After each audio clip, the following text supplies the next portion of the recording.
El Shinta News and Talk.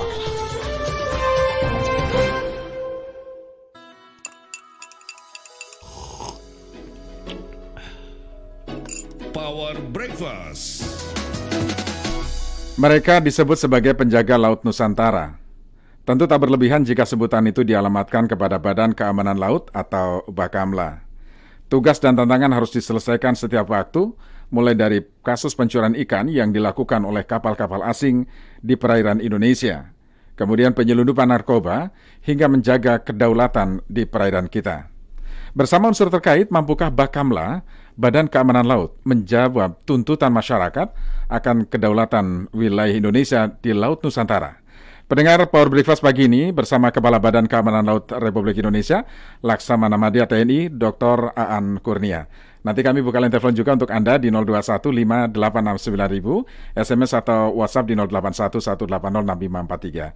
Siaran ini juga kami siarkan secara langsung melalui kanal media sosial Radio El Sinta, YouTube, Instagram, dan Facebook. Jadi Anda juga bisa bergabung untuk sampaikan pertanyaan di kolom tersebut. Saya langsung sapa Pak Laksamana Madya TNI, Dr. Aan Kurnia. Pak Aan, halo, selamat pagi Pak Aan. Selamat pagi Mas Suwiryo. Sehat? Terdengar suara saya? Terdengar dengan jelas Pak. Terima kasih Baik. Pak. Sudah. Terima kasih. Sebaliknya juga terdengar jelas. Jelas sekali, baik. Pak Aan, apa aktivitas pagi ini Pak Aan? Sudah sampai kantor pagi-pagi Pak Aan? Baik, betul Mas Suwiryo. Jadi pertama-tama saya ucapkan terima kasih pada Mas Suwiryo yang sudah mengundang saya, kemudian juga untuk seluruh pendengar El Sinta. Jadi pada kesempatan ini saya mengucapkan selamat Natal bagi teman-teman, para pendengar yang merayakan Natal, dan juga yang khusus ini selamatlah, kita perlu berbangga karena tim nasional kita bisa masuk ke final di sini. Itu suatu kebanggaan tersendiri lah. Betul Pak, betul. Sempat mendebarkan juga ya Pak ya? Wah, itu nontonnya kita bikin sport jantung mungkin. Nonton sepak bola yang paling mendebarkan.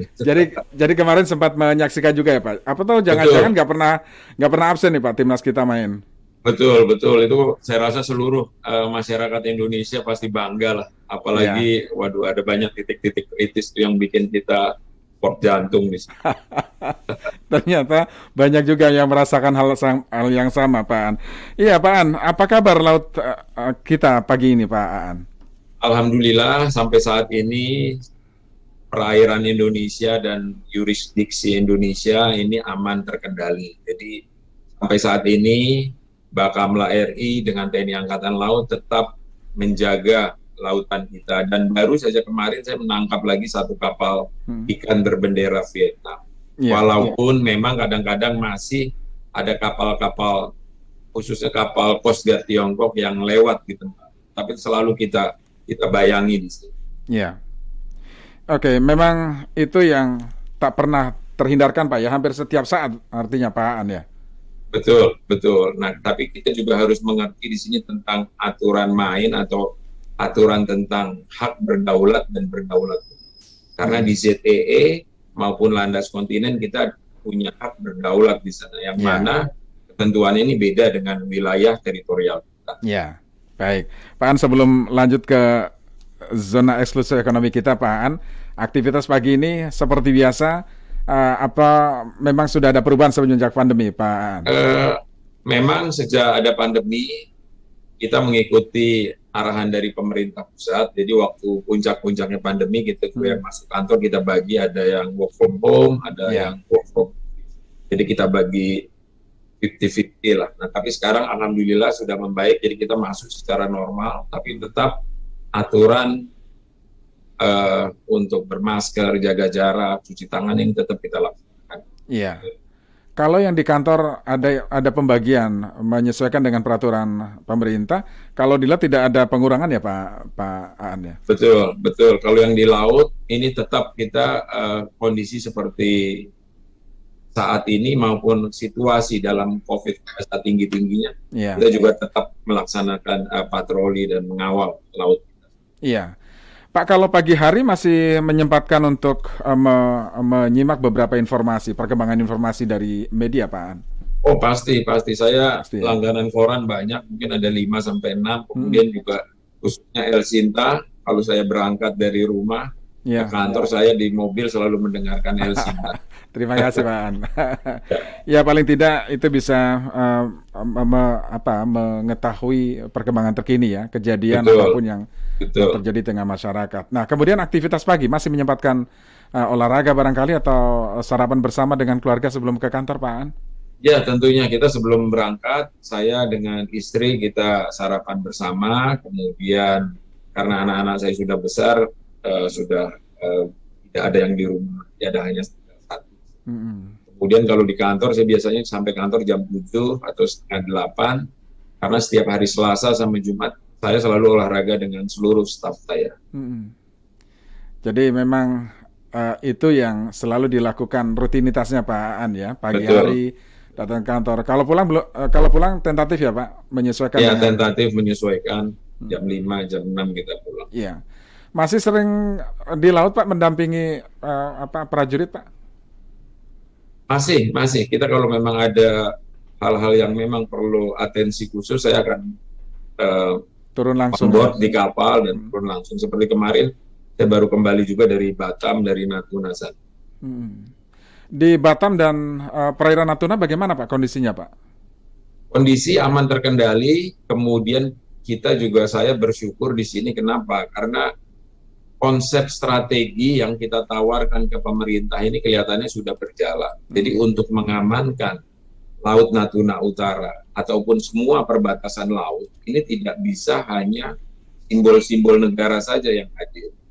Simbol negara dalam hal ini Bakamla, Angkatan Laut tidak bisa, tapi justru kita harus bersama-sama. Ya. Saya kemarin baru bekerja sama dengan ESDM dengan SKK Migas melaksanakan drilling di Laut Natuna Utara di landas kontinen.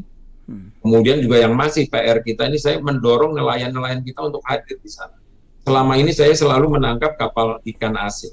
Yang saya sayangkan, kenapa nelayan-nelayan kita belum siap untuk ke sana? Itu harusnya kita dorong ke sana. Baru yang strategi saya yang ketiga, kita melaksanakan diplomasi. Dan diplomasi di level Bakamla ini juga sudah kita laksanakan. Nah ini makanya untuk mengatasi Laut Natuna Utara, harusnya kita paralel di sini. Maksudnya bersama-sama, bergandengan tangan untuk menyelesaikan masalah. Ya. Jadi ketika wilayah perairan kita kosong, artinya tidak ada aktivitas nelayan, maka mereka anggap itu adalah perairan internasional, begitu Pak? Tidak, jadi mereka mungkin udah tahu bahwa itu wilayah Indonesia, mereka dilarang mengambil ikan di sana. Tapi karena tidak ada aktivitas dari nelayan kita, akhirnya dia lebih leluasa. Hmm. Nah, sementara saya untuk melaksanakan patroli, terus terang saya juga tidak bisa full setiap hari. Kenapa? Karena masih keterbatasan untuk operasi dan lain sebagainya. Tapi kalau misalnya di situ nanti ada nelayan, kemudian intinya ada aktivitas lah untuk ekonomi di situ, itu tentu akan membantu kita. Kalau kita lihat ini ada namanya effective occupation. Jadi kita tidak bisa hanya mengklaim, oh ini wilayah saya. Yeah. Tapi sementara kita tidak bisa melaksanakan aktivitas. Ingat, di ZEE kita punya hak terhadap kolom air, terhadap ikan. Di landas kontinen kita punya hak untuk mengelola dasar laut. Kalau itu tidak kita kelola, tentunya dimanfaatkan sama asing. Nah, saya sama Angkatan Laut menjaga di sini. Tapi ya tetap saja kan, dia namanya niat tidak baik, sekali-sekali pasti dia akan masuk. Yeah. Begitu tidak ada yang ngelihat, dia pasti masuk. Lalu seperti itu. Ya. Beberapa waktu yang lalu kan banyak nelayan-nelayan dari Pantura yang dikirim ke sana, Pak. Nah, itu bagaimana, Pak, sekarang, Pak? Betul, itu juga program yang bagus, hanya memang kalau menurut saya itu perlu kita evaluasi lagi. Kemarin kita ngirim kurang lebih ada 30 nelayan, ini di awal tahun 2021. Jadi kita ngirim ke sana, ada 30 kapal Pantura, tidak sampai sebulan mereka sudah kembali lagi. Kenapa? Yang pertama, dia tidak dapat ikan. Kenapa tidak dapat ikan? Karena alat tangkapnya di pemerintah kita ini tidak boleh menggunakan troll. Nah, sementara nelayan-nelayan asing yang di sana, seperti Vietnam, Tiongkok, dia menggunakan. Nah, mungkin saya juga membuat konsep di sini nelayan nasional Indonesia harusnya tidak gebiar uyah atau disamakan semua tempat dilarang alat tangkap. Mungkin daerah-daerah tertentu kita harus izinkan di sini. Jadi harus berani pemerintah dalam hal ini untuk memberikan izin. Kenapa? Karena yang setahu saya mereka Pantura ke sana pakai kurs sign. Jadi semacam pancing ini tidak maksimal. Jadi jauh pengeluarannya banyak, tapi hasilnya sedikit, akhirnya tidak sampai sebulan dia juga kembali.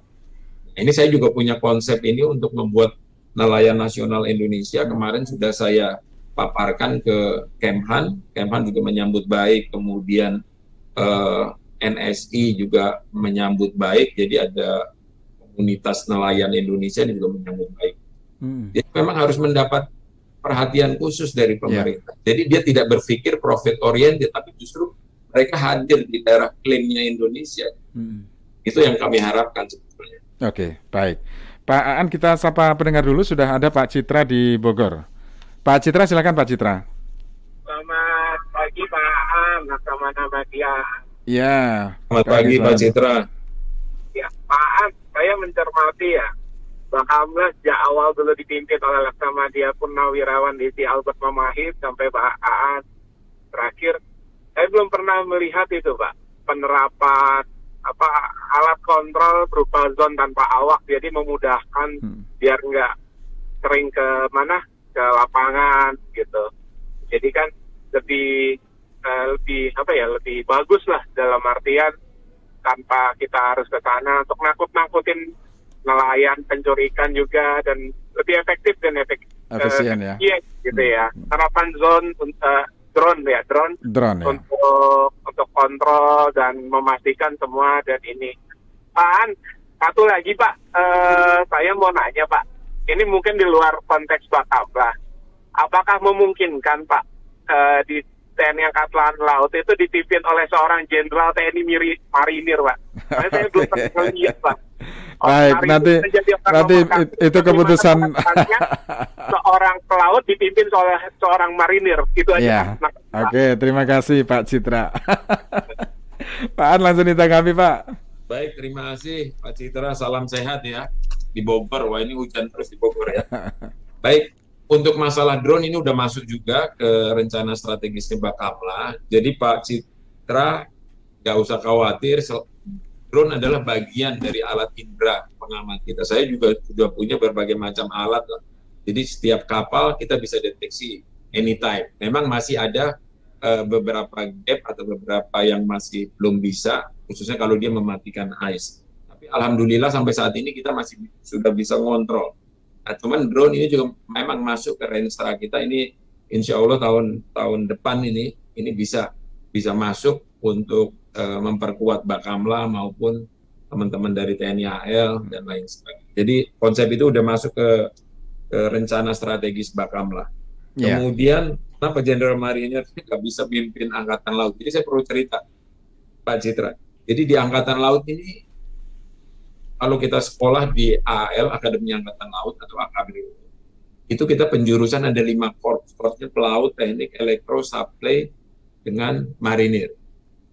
Namanya perang laut itu didominasi oleh korps pelaut atau yang memang basicnya tentang peperangan laut. Dalam hal ini orang-orang yang mempunyai korps pelaut. Seperti udara, saya analogikan seperti penerbang.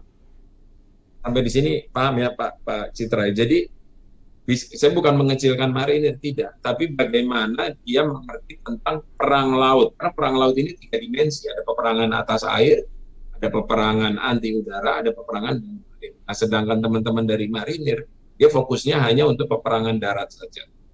Nah, sementara tugas utama Angkatan Laut adalah untuk melaksanakan perang laut. Nah, jadi kira-kira bisa atau tidak mungkin sudah terjawab di sini ya, dari background pendidikan, penugasan sudah bisa menjawab itu kalau menurut saya. Tapi sekali lagi ini semua kebijakan dari pemerintah atau mungkin kebijakan dari pemerintah, mungkin dilihat dari background itu mungkin sudah bisa menjawab. Demikian mungkin yang bisa saya jawab Pak Citra. Oke. Nah, Pak An, apa yang sudah dicapai selama tahun 2021 ini, Pak An? Baik, kalau saya bisa bagi 3, jadi yang pertama dari bidang operasi ya. Bidang operasi, jadi sepanjang tahun 2021 capaian yang sudah dilaksanakan oleh Bakamla, kita yang pertama di awal tahun kita melaksanakan atau membantu SAR Sriwijaya Air dan juga melaksanakan SAR di wilayah perairan di seluruh Indonesia selama sepanjang tahun 2021. Kemudian kita juga melakukan penindakan terhadap IUU fishing, utamanya kapal ikan asing dari Vietnam dan Malaysia. Kemudian juga kita melaksanakan intersepsi dan pengusiran kapal-kapal berperilaku anomali atau yang tidak jelas di sini di ALKI. Kita punya ALKI 1, ALKI 2, ALKI 3. Seperti kapal survei Tiongkok pada Januari saat sedang SAR Sriwijaya ini juga kita halau untuk keluar. Lalu ada kapal tanker Yunani di bulan April dan Desember. Berikutnya yang agak spektakuler di sini, di bulan Januari juga kita menangkap kapal super tanker berbendera Iran dan berbendera Panama yang seluruh krunya di sini dari Tiongkok. Dia melaksanakan transshipment BBM secara ilegal, kemudian nama kapalnya ditutup, kemudian juga melaksanakan pencemaran di laut. Ini banyak, ini kurang lebih yang bisa kita selamatkan. Uang negara itu hampir 2 triliun dari penangkapan kapal ini. Dan ini sempat heboh sampai naik ke 2 Menko, Menko Marves sama Menko Polhukam, baru selesai permasalahannya. Kemudian juga kita berhasil di tahun 2021 menggagalkan penyelundupan narkoba 432 kg. Ini juga mendekati 2 triliun kalau kita rupiahkan. Dan kita bisa menyelamatkan hampir 1,5 juta jiwa. Kalau misalnya 1 gram dipakai 2 sampai 5 orang. Kemudian juga kita mengamankan operasi drilling yang dilaksanakan oleh SKK Migas, dan alhamdulillah ini selesai. Ini operasi drilling di landas kontinen kita, ini mulai bulan Juni sampai akhir November. Walaupun kadang-kadang diganggu sama kapal-kapal Coast Guard Tiongkok. Tapi alhamdulillah ini semua selesai di akhir November.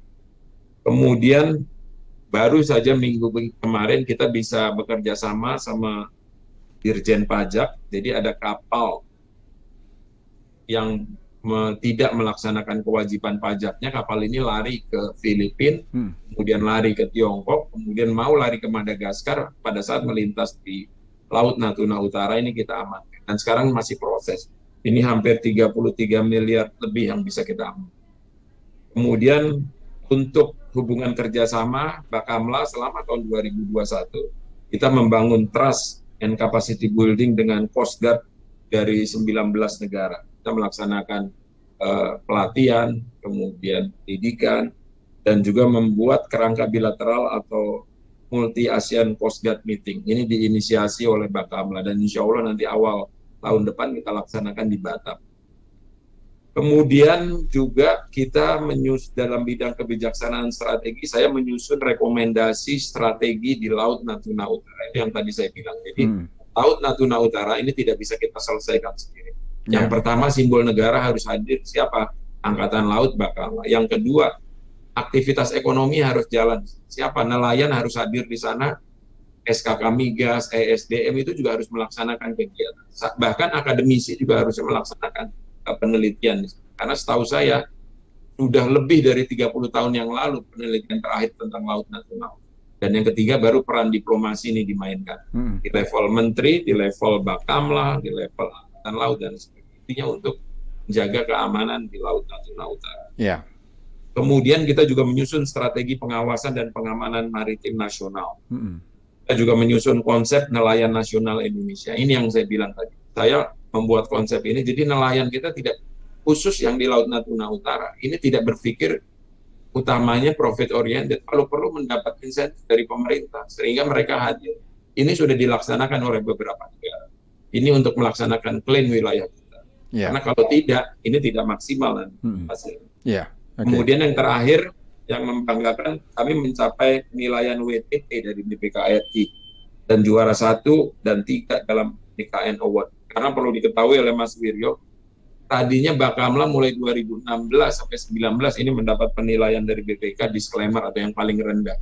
Nah, alhamdulillah setelah saya mendapat amanah di tahun 2020, ini langsung yang paling tertinggi dengan nilai WTT. Mungkin itu capaian yang dicapai oleh Bakamla. Ya, Pak An, banyak sekali capaian tadi, ada beberapa yang memang menjadi perhatian media massa juga soal tanker berbendera Iran dan juga Panama. Kemudian tadi soal penyelundupan narkoba, karena ini Bakamla selalu hadir sepertinya dalam dalam pencegahan penyelundupan narkoba bersama dengan BNN dan institusi terkait, Pak Aan ya. Betul. Nah, tetapi sayangnya sejauh ini masih banyak masyarakat yang belum tahu Bakamla itu apa yang membedakan Bakamla dan TNI Angkatan Laut. Nah, ini yang harus disampaikan kepada masyarakat, Pak Aan. Baik, terima kasih Mas Wiro, ini pertanyaan yang bagus menurut saya. Jadi gini, tapi dalam saya diwawancara El Sinta juga saya terima kasih nih biar masyarakat tahu lah apa Bakamla, apa Angkatan Laut. Yeah. Saya perwira TNI Angkatan Laut. Jadi bedanya TNI Angkatan Laut sama Bakamla, ini TNI Angkatan Laut itu tugas utamanya menjaga dan menegakkan kedaulatan di wilayah perairan dan jurisdiksi Indonesia. Sedangkan Bakamla untuk masalah keamanan. Jadi di masa damai, ini yang dikedepankan adalah white hull atau kapal-kapal putih atau kapal-kapal negara. Ini sudah dilaksanakan oleh seluruh dunia.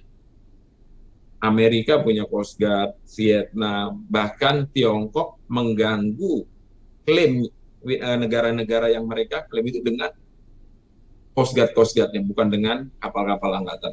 Tapi bukan berarti peran Angkatan Laut, Trinitas Angkatan Laut hilang, tidak. Angkatan Laut tetap punya Trinitas, yaitu sebagai militer, polisional, dan diplomasi. Itu tetap ada, tidak berkurang. Tapi masa damai, ini yang dikedepankan adalah kapal-kapal Bakamla. Kenapa? Karena kapal-kapal Bakamla ini bukan kapal-kapal kombatan, bukan warship yang dilengkapi dengan rudal, dengan meriam besar, dengan torpedo, tidak. Kita hanya dengan meriam-meriam kecil 30 mm untuk self defense, hanya untuk melumpuhkan di sini. Kalau Angkatan Laut ini untuk menghancurkan, tidak di sini kan. Jadi, tapi pada saat kondisi perang, kapal-kapal Bakamla ini menjadi komponen cadangannya Angkatan. Demikian itu yang sangat mendasar tentang perbedaan TNI Angkatan Laut dengan Bakamla. Tapi semua ini adalah ya tentunya untuk NKRI, ini juga udah kebijakan dari pemerintah. Ya, ini adalah sinergi ya, Pak Aan ya. Harus berjalan. Baik. Pak Aan, kita jeda sejenak, nanti kita lanjut. Setelah ini kami juga masih buka line telepon untuk pendengar yang ingin bertanya langsung di 0215869000 atau Anda bisa sampaikan juga melalui SMS WhatsApp di 081 180 6543.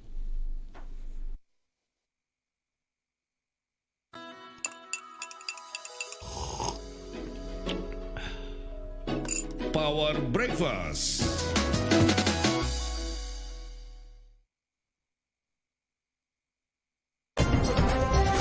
El Shinta News and Talk. Papa pergi dulu ya. Mama, aku pergi main ya. Mama.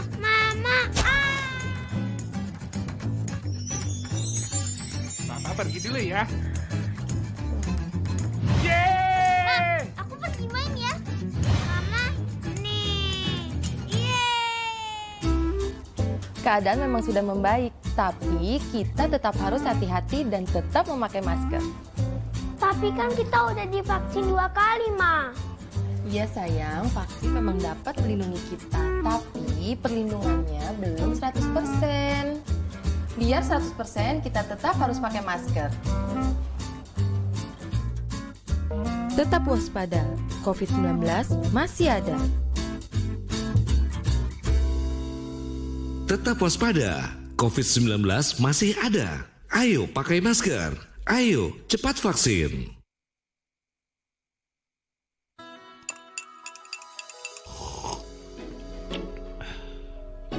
Power Breakfast.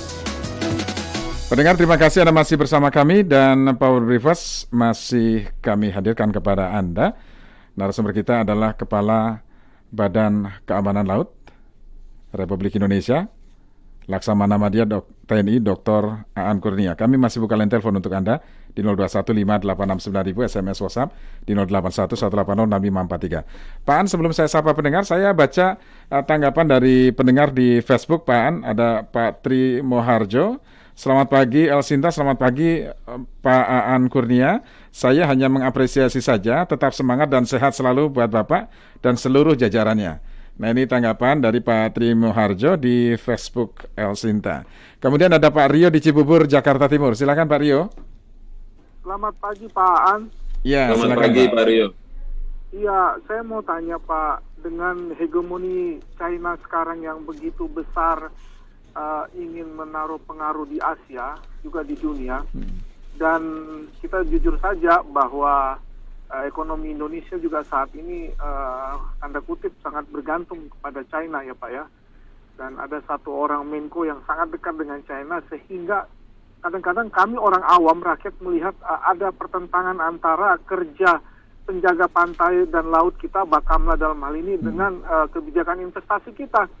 Sehingga kalau mau jujur, apakah memang benar ada sedikit pengistimewaan kepada kapal-kapal China yang menyerobot nelayan dan Coast Guard-nya mengganggu, dan itu dibandingkan juga kepada nelayan-nelayan Vietnam atau Malaysia lain. Nampaknya kita seperti tanda kutip takut dengan China ini, dan mereka semakin merajalela Pak. Dan ini kalau dibiarkan saja, lama-lama seperti Malaysia nanti, Sipadan dan Likitan bisa lepas dari kita, seperti kata Pak Han tadi, pembiaran kepada hal itu akan menyebabkan mereka nanti bisa merebut itu, lama-kelamaan kita kehilangan otoritas kita di laut dan mungkin juga ke darat. Jadi bagaimana mengenai tanggapan ini? Terima kasih Pak. Terima kasih Pak Rio di Cibubur, Jakarta Timur. Kemudian tanggapan dari Pak Indra Herlambang di Jakarta melalui WhatsApp. Bakamla, bagaimana koordinasi dengan TNI Angkatan Laut, kemudian KKP ya, terkait dengan pencegahan pencurian ikan di perairan kita? Pak Aan, silakan Pak. Baik, terima kasih. Saya jawab dulu Pak Rio, salam sehat. Kemudian Pak Indra juga salam sehat. Saya langsung ke Pak Rio saja. Jadi gini, kita tidak ada kompromi masalah kedaulatan dan hak berdaulat. Ya Pak Rio. Kenapa? Ini bisa saya buktikan. Kalau memang ada kapal dari Tiongkok dan dari negara mana, kalau dia berbuat tidak baik, itu pasti akan kita laksanakan tindakan sesuai aturan. Tapi ingat ya, jadi kalau rumusan tentang ancaman, ya kita lihat di sini yang pertama harus ada niat sama kapabilitas atau kemampuan. Tapi untuk mengenolkan atau mengzerokan dua rumusan ancaman ini kan kita tidak bisa. Namanya kapasitas, kemampuan itu hak dari tiap-tiap negara, dia bisa membangun kekuatannya dan lain sebagainya. Tapi niatnya ini bisa kita nolkan. Dengan cara apa? Ya dengan kita hadir, dengan Bakamla hadir, dengan TNI Angkatan Laut hadir, ini bisa mengurangi niat mereka yang tadinya untuk mengganggu kita. Kenapa saya bilang demikian? Ini sudah kita buktikan dengan kita melaksanakan drilling teknik Nobel ya, mulai Juni, awal Juni sampai akhir November, ini buktinya kita selesai ya, dan ini selesai dan ya, jadi sudah selesai semua. Jadi ini udah satu poin untuk pemerintah kita. Nah, kembali lagi, ini namanya negara besar. Ini kan Cina bukan bermasalah dengan Indonesia saja, Pak Rio. Dia mengklaim 9 days line, ya, 9 titik garis putus-putus. Ini yang overlapping dengan 9 negara, ulangi, dengan 5 negara di kawasan ASEAN. Walaupun Indonesia dari Kemlu sudah menyatakan bahwa kita non-claimant state.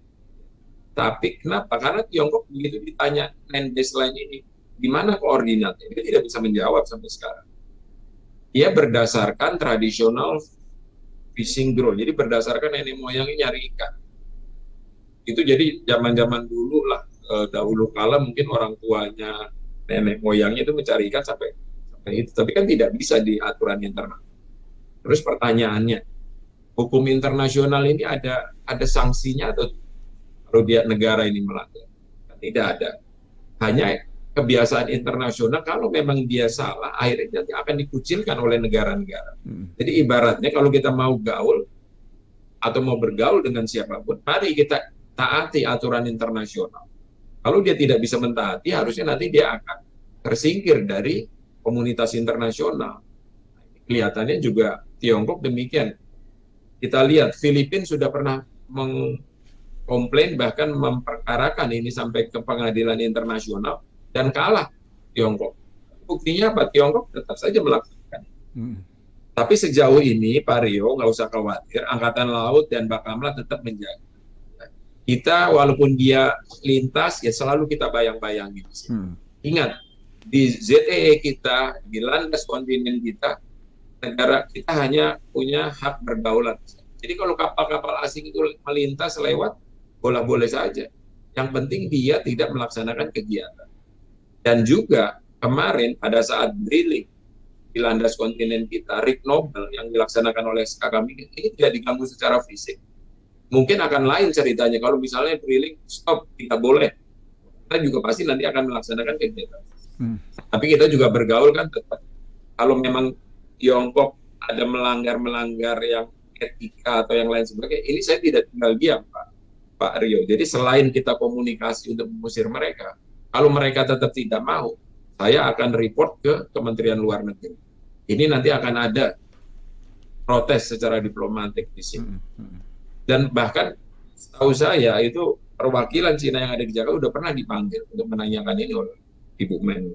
Nah, jadi nggak usah khawatir Pak Rio, tetap saya menjaga laut ini dengan seluruh kemampuan dan kekuatan yang ada di belakang.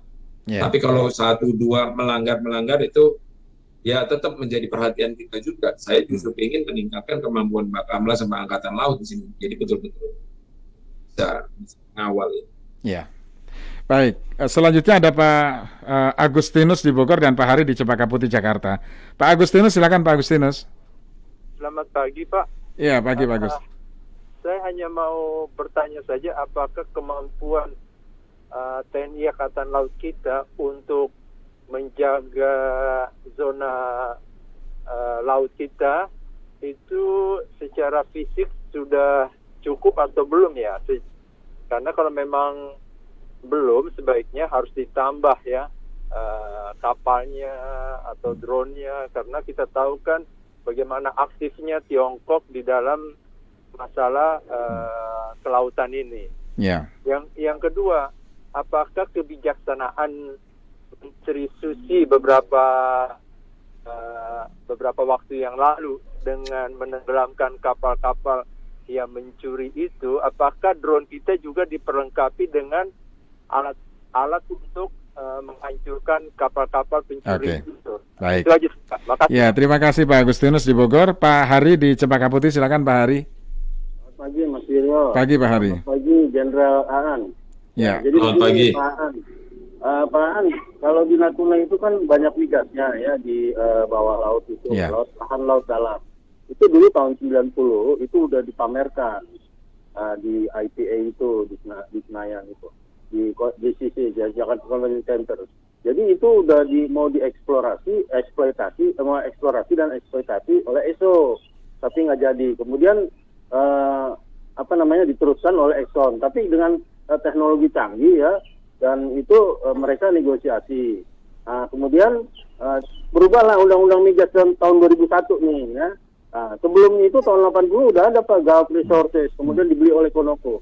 Sebenarnya itu kalau udah ada aktivitas eksploitasi untuk pemboran migas itu di lahan laut dalam di daerah Natuna, itu mereka nggak akan ganggu Pak.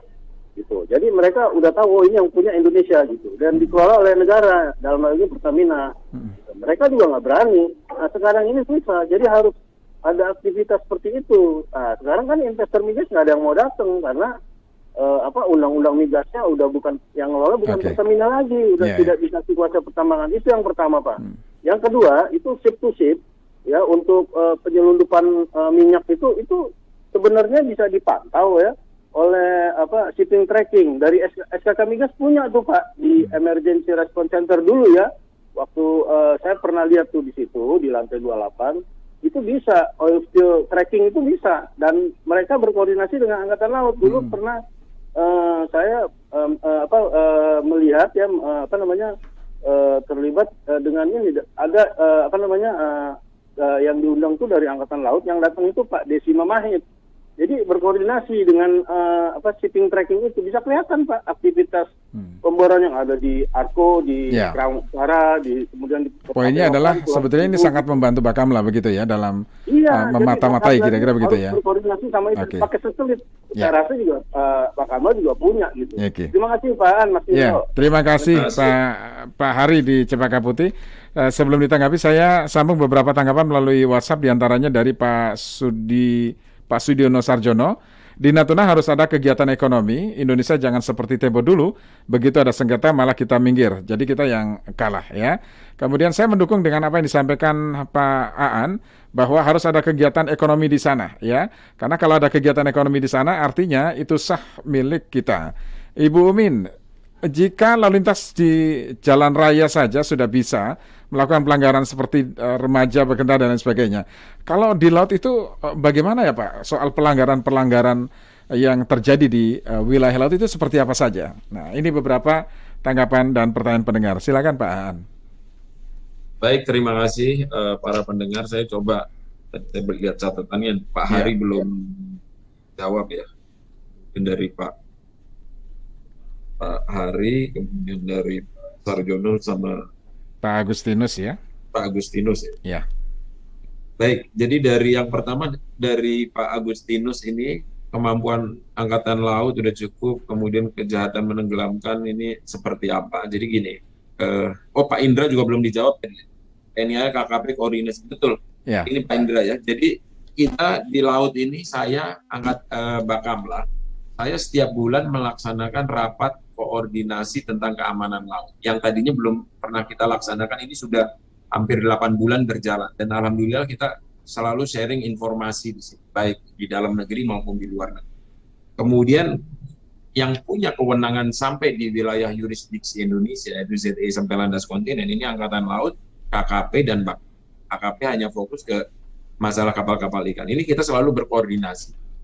Saya tidak perlu bilang ini sudah mampu, sudah ideal. Kita semua di sini masih perlu ada peningkatan untuk aset, untuk alutsista dan lain sebagainya. Oleh sebab itu, untuk mengatasi ini semua, kita harus bergantian menjaga ini. Jadi ibaratnya kalau ronda ini ya kita gantian lagi.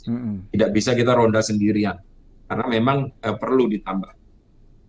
Kemudian ini juga menjawab pertanyaan Pak Agustinus makanya tadi, Angkatan Laut kemampuannya cukup, kalau dibilang cukup, saya yakin semua kita belum cukup, belum ideal. Jadi ini memang perlu bertahap, apalagi dengan situasi pandemi. Kita tahu sendiri mungkin situasi pemerintah, kita mungkin lebih fokus sekarang untuk menangani masalah pandemi. Jadi saya mengerti lah bagaimana orang tua kita atau pemerintah kita ini lagi banyak kebutuhan yang memang urgensinya lebih penting di sini, yaitu untuk ke masyarakat. Jadi kita semua, saya yakin Angkatan Laut, Bakamla, kemudian KKP, kita punya rencana strategi ke depan membangun seperti apa. Nah, untuk mengatakan, tapi dengan situasi sekarang kita tidak boleh menyerah begitu saja. Akhirnya saya membuat strategi atau konsep semacam fleet in being atau armada siaga. Jadi kapal kita siap, kalau memang kira-kira ada ancaman yang potensinya itu akan timbul, baru nanti kita akan bergerak. Jadi kita tidak bisa hadir setiap hari di sini, tapi kita juga tidak bisa tinggal diam, tapi kita punya konsep-konsep untuk mengatasi itu semua. Berikutnya dari Pak Hari tentang migas, betul. Saya sudah berkoordinasi juga dengan teman-teman dari SDM, bahkan langsung ke menterinya, kemudian ke SKK Migas, bahkan dengan langsung ke Kepala SKK Migas. Ini saya setuju Pak, jadi memang kita harus melaksanakan kegiatan di landas kontinen ini, dan ini alhamdulillah sudah dilaksanakan.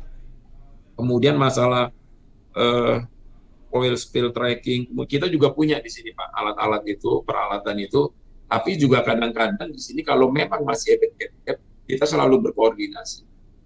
Nah, ini dalam waktu dekat mungkin nanti ada sistem informasi maritim yang terintegrasi. Sekarang ibaratnya boleh dibilang ini masih sendiri-sendiri kita berjalan di sini. Tapi udah ada kebijakan dari pemerintah, nanti akan ditunjuk siapa ketua kelas, jadi nanti dalam satu peralatan atau alat pengamatan untuk keamanan maritim ini kita nanti akan jadi satu. Peralatan yang sudah ada di kementerian lembaga ini nanti punya link. Ini nanti insya Allah jauh hasilnya akan lebih maksimal dibanding yang masih kita berjalan sendiri-sendiri di sini. Berikutnya dari Pak Sarjono tadi tentang apa? Tadi soal sengketa ya. Harus ada kegiatan ekonomi di sana. Indonesia jangan seperti dulu ya, karena kalau dulu ada sengketa, kita minggir jadi kita kalah. Jadi kita harus kuat di sana. Betul. Jadi ini Pak Sarjono, saya sependapat. Jadi konsep strategi yang kami sampaikan oleh Bakamla salah satunya ya ini. Kegiatan ekonomi ini harus jalan. Kita punya pengalaman pahit tentang masalah kegiatan ini. Contohnya masalah Badan Likitan dulu kita lepas, begitu kita bawa ke ICJ, International Court of Justice. Di sana kita kalah. Kenapa? Secara effective occupation kita hanya klaim saja, kita tidak bisa melaksanakan kegiatan. Sementara tetangga kita Malaysia di sana sudah melaksanakan. Nah, kita jangan sampai terulang seperti ini di wilayah-wilayah yang belum selesai. Ini harusnya selain 10 negara, kegiatan ekonomi juga harus jalan. Perlu diketahui oleh para pendengar bahwa Indonesia punya perbatasan laut 10 dengan 10 negara dan semuanya belum selesai. Saya ulangi, punya 10 perbatasan laut dan 10-nya belum selesai. Memang yang menjadi hot issue di sini Laut Natuna Utara. Kenapa? Karena memang di situ banyak sumber daya alamnya yang luar biasa. Hanya sayang kita belum bisa maksimal. Kemudian dari yang terakhir dari Bu Min ya. Pelanggaran-pelanggaran di laut di sini banyak sekali. Kalau saya buat klaster itu ada 9. Salah satunya EU fishing, kemudian illegal transshipment, ada perompakan, kemudian ada pelanggaran wilayah, ada teroris di laut juga, dan ada cyber sekarang. Banyak di sini, ada 9 yang kita buat ada klaster di sini. Jadi permasalahan-permasalahan. Makanya Bakamla, ini juga saya menyadari, saya tidak bisa mengatasi ini semua sendirian. Kita harus berkolaborasi, harus bekerja sama. Kita harus menghilangkan ego sektoral kita masing-masing. Jadi untuk merah putih ini, mari kita berbagi. Mari kita sama-sama.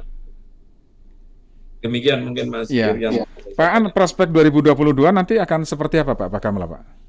Prospek 2022, harapan saya Bakamla bisa lebih baik. Dan saya juga akan buktikan ini ke masyarakat, ke pemerintah, mudah-mudahan dengan adanya kebijakan, aturan-aturan baru yang ke depan nanti akan membuat Bakamla, insya Allah kita bisa mengamankan laut Nusantara ini bisa bersama-sama dan hasilnya bisa lebih baik. Tapi ada 4 hal di sini yang akan saya tingkatkan di tahun 2022. Yang pertama, saya akan meningkatkan kapasitas dan kapabilitas sistem peringatan dini melalui penguatan existing system dan peningkatan kerjasama pertukaran informasi, baik itu dengan kementerian lembaga yang ada di dalam negeri maupun dengan luar negeri. Yang kedua, saya akan mengoptimalisasi gelar operasi. Jadi untuk operasi keamanan dan keselamatan laut dengan pendekatan penentuan area patroli prioritas, penerapan taktik fleet ending atau armada siaga, dan penguatan sinergitas patroli bersama. Ini nanti saya akan melakukan patroli dengan kementerian lembaga. Yang ketiga, pembinaan kapasitas dan kapabilitas penegakan hukum di laut melalui penguatan rapat koordinasi pengamanan maritim. Kemudian juga saya setiap hari sekarang sudah melaksanakan daily brief di Puskodal Bakamla, dan alhamdulillah ini sudah banyak kementerian lembaga yang ikut. Kemudian saya juga melaksanakan latihan keamanan laut terpadu dan pemberdayaan masyarakat maritim sebagai information agent di sini dari Bakamla atau panjangan tangan dari Bakamla. Dan yang keempat, melakukan penguatan saling percaya antar Coast Guard melalui pertemuan atau forum kepala Coast Guard ASEAN dan membina kerjasama antar Coast Guard secara bilateral ataupun multilateral. Dan alhamdulillah ini sambutannya sangat positif dan ini semua diinisiasi oleh Bakamla untuk melaksanakan penguatan ini. Ada 4 hal itu Mas yang kita siapkan untuk tahun 2020.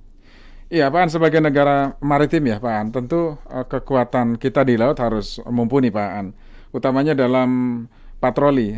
Kalau Bakamla ke depan akan memaksimalkan gelar patroli, tentu yang dibutuhkan adalah kapal-kapal cepat yang harus juga mencukupi. Sejauh ini bagaimana Pak An yang dimiliki oleh Bakamla?